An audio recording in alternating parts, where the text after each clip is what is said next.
Imagine you have some money you worked hard for. You want to keep it safe, so you save it. Maybe it goes into a piggy bank, a locked drawer, or a savings account you barely check.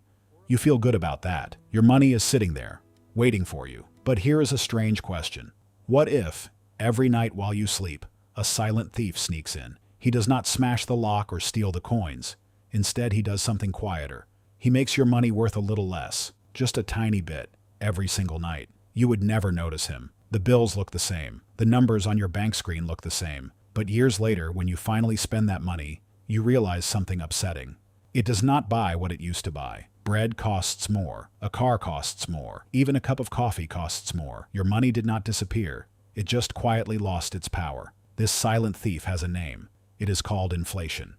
Think of it as a machine that keeps printing new money every year. When more and more money floats around, each dollar becomes a little less special, and prices climb. Most of us were taught the same simple lesson growing up. Work hard, get a job, save your money in a bank. We were told that is the safest path.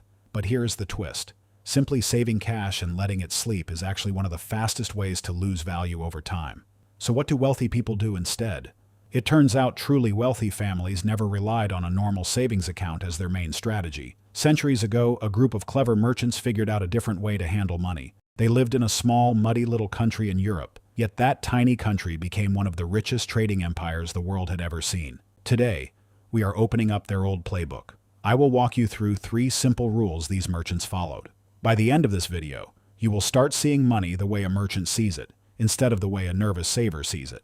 To understand where these rules came from, picture the year 1609. We are standing on a busy wooden dock in Amsterdam. Tall sailing ships arrive from faraway lands carrying sacks of pepper, rolls of silk, and heavy chests of gold and silver. Amsterdam was booming, but there was a big problem. Every trader carried a different kind of coin. Some were pure gold, some cheap silver, some fake, dressed up to look valuable. Every deal meant stopping to weigh coins and argue over what they were really worth. Buying and selling became slow, confusing, and honestly a little dangerous, since carrying valuable coins through crowded streets was risky. So the city built something new, called the Bank of Amsterdam. Merchants no longer had to carry heavy coins around town. Instead, they handed their gold and silver to the bank, which weighed it, checked it was real, and wrote down exactly how much each person owned inside one giant record book.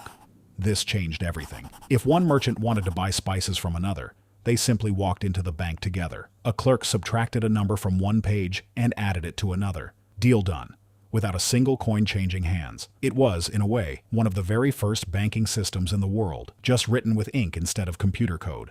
But here is where it gets interesting. The smartest merchants noticed that all that gold sitting quietly in the vault was not actually doing anything. It was not growing. It was just sitting there, collecting dust in the dark. They realized something deeper about money. A giant pile of coins sitting still is not really wealth at all. Real wealth behaves more like flowing water. Water that keeps moving stays clean and fresh. Water that sits still turns stagnant and useless. The merchants decided money works the same way. If it just sits there, it slowly rots in value. So they built 3 simple rules to keep their wealth moving, growing, and protected all at once. Let's walk through each one. The first rule is simple. Keep your money moving. It sounds obvious, but very few people actually follow it. To an old Amsterdam merchant, letting a pile of cash sit around doing nothing felt like a huge mistake. If they had 100 gold coins locked in a chest, they did not feel wealthy. They felt like they were wasting an opportunity. Picture 2 very different kinds of water. On one side, a small muddy puddle sitting in a parking lot after the rain. It does not move. It slowly grows dirty. Nothing good comes from it. That puddle represents a normal savings account, sitting there earning almost nothing while inflation quietly eats away at its value. On the other side, imagine a clear mountain stream rushing over smooth rocks, sparkling in the sunlight. That fast-moving stream represents how a merchant treats their money. Instead of holding on to cash and letting it sit still, merchants turned it into what we call productive assets, things they owned that regularly put more money back into their pocket. Think about the difference between buying a video game and buying a small business. The game is fun, but it does not pay you back. That makes it a liability, something that costs money without generating any income. A small business, a rental property, or even a small share in a company can actually send money back to you on a regular basis. That is what makes it an asset instead of a liability. The old merchants treated every coin like a small soldier with a job to do. They sent it out into the world, maybe toward spices to resell, maybe toward repairing a ship. The coin would go out, do something useful, and return home with a little extra profit. and then it would be sent right back out again. This is really the core difference between a saver and a merchant. A saver hides money and hopes it stays safe. A merchant keeps money constantly moving, constantly working. If you want to build real, lasting wealth, the first step is shifting how you think. Stop treating money like something to hide. Start treating it like a tool that needs to stay in motion. The second rule is just as important, and it comes down to one simple idea. Never put all your money into a single basket. In other words, do not fully trust one place to protect everything you own. Imagine walking into a large modern bank and handing over your hard-earned money to open an account. As you walk out, you probably picture your money sitting safely inside some kind of box with your name on it, waiting for you to come back. That feels comforting, but here is the surprising truth. That is not actually how it works. The moment you deposit money into a bank, in a very real legal sense, it stops being your money and becomes a loan you have given to the bank. The bank keeps only a small portion of everyone's deposits sitting around in cash. The rest gets lent out to people who want to buy houses, cars, or start businesses. This is how most modern banks make a large part of their profit. Now here is the risky part. What happens if a large number of people suddenly get nervous and rush to the bank at the same time, all demanding their cash back? Because the bank already lent most of that money out, the physical cash simply is not sitting there anymore. In extreme situations, banks have had to shut their doors or freeze withdrawals just to stay open. This kind of event is often called a bank run, and it has happened many times throughout history. The old merchants of Amsterdam understood this danger centuries ago. That is part of why their bank was designed so differently. When you deposited a pound of gold with the Bank of Amsterdam, they kept that exact gold sitting in their vault. They did not lend it out to anyone else. It stayed there, fully backed,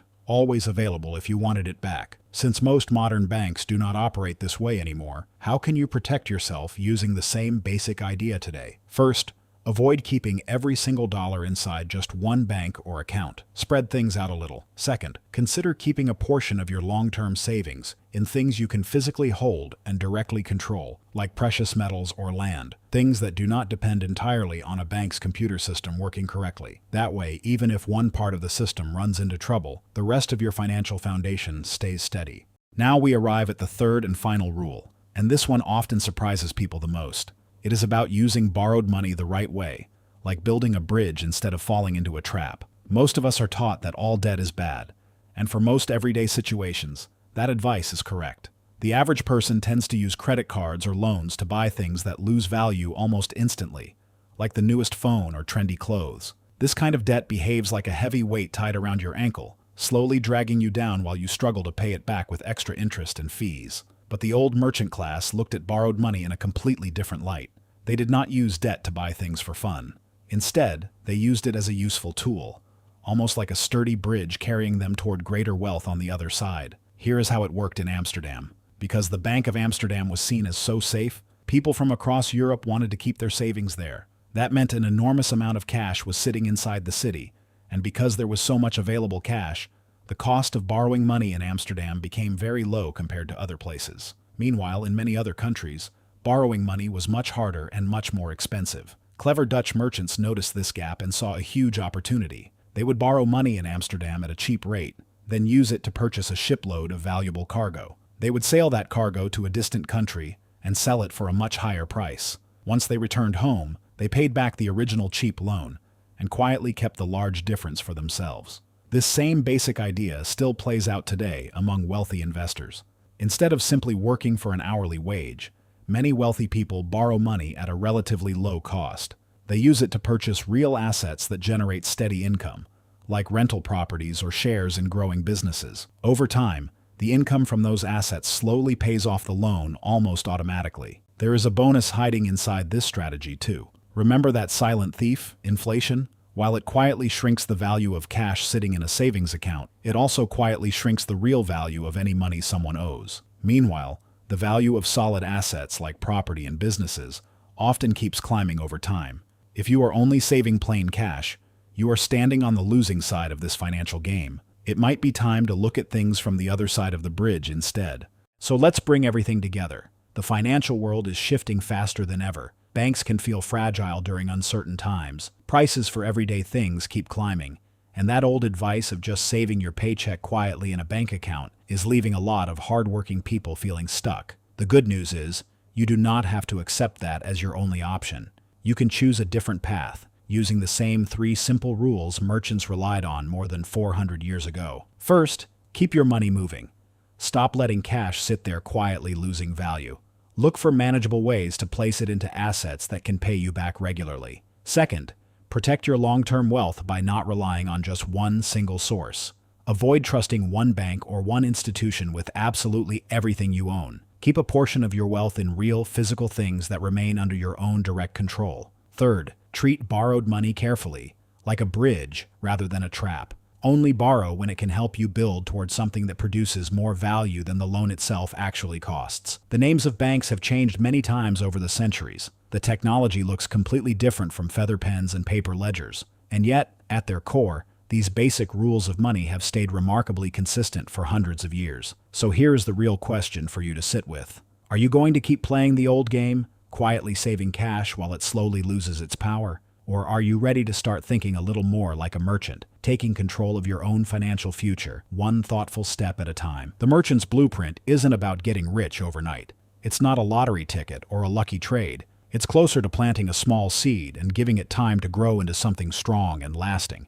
Real wealth built this way takes patience, but it's also far more dependable than any quick scheme. It's about making every dollar work with purpose, not letting your money sit idle, but giving each dollar a job to do. Sending it out to work in a small business, a property, or a growing venture so it can come back home having earned its keep. Keep learning, keep questioning, and keep your money working for you. The merchants who built lasting wealth never stopped studying the world around them. They stayed curious, asked hard questions about where their money was going, and never let it sit still for too long.